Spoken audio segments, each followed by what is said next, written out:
I'm constantly getting questions about energy healing. So today I want to tackle those that address trauma. So stick around to see if any of your questions get answered. I'm Cindy Dale, author of 40 plus books on energy healing, and I teach classes around the world. So today's engagement is about trauma, but if you have questions you'd like me to answer in follow-on Q&As, please leave them in the comments below.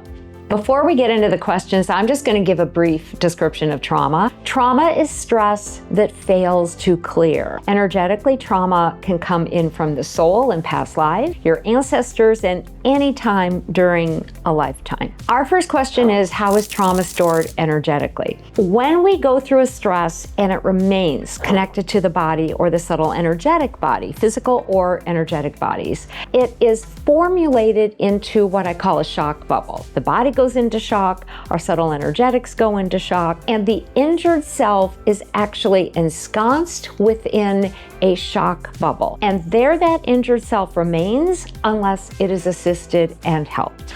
I can hardly read my own. How do I find the traumatized self? So you're looking for a shock bubble, and I really encourage people to get a sense of their body. When they think of a trauma, when they think of a problem, a challenge, an issue, a physical pain, an emotion that keeps coming up, a memory of something that was super hard, an addiction, an allergy, I ask them to take a couple moments, breathe deeply, and then just feel into the body where they feel a tension. That is where the traumatized self, or the self stuck in a shock bubble, has probably been held for maybe a very long time. What are the 3 steps to heal this traumatized self? Sometimes these 3 steps can take a while. They can occur over many weeks, and sometimes that traumatized self is really ready to heal and so-called come out of the bubble. The first step is to enter the bubble and start to relate to that traumatized self. It's really important that you, as the adult, if you're working on yourself or if you're working on a client, find a way to connect with the traumatized self. What happened? How do you feel? What conclusions to draw? How do you need to be cared about? So you first focus on that self. The second step is to clean or clear the energies, the negative energies that traumatized self has been holding inside of the bubble. When we go through trauma, there's all kinds of others or external energies that get trapped inside of them. So we really want to just use a basic energy healing idea, which is to ask whatever it is you believe in, higher guidance, higher power, to clear those trapped energies out of the traumatized self. That way they can start to be restored to be who they really are. And the third step is equally important. When that traumatized self gets hidden in a shock bubble, that shock bubble becomes a barrier or a boundary.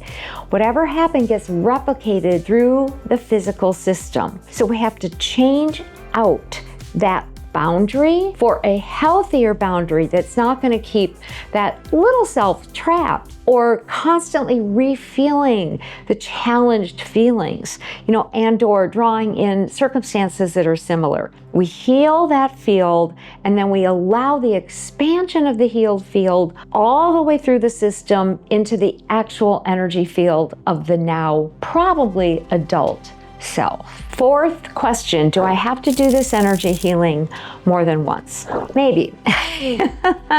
Sometimes that self inside of the trauma bubble is just getting going once you've sat down with them and started to discuss matters for this very first time. Sometimes they're really ready to go and they've cleared things. The truth is that often we have multiple trauma bubbles related to the same type of abuse that we went through, the same type of environmental or physical tragedy, the same type of being shamed or emotionally battered.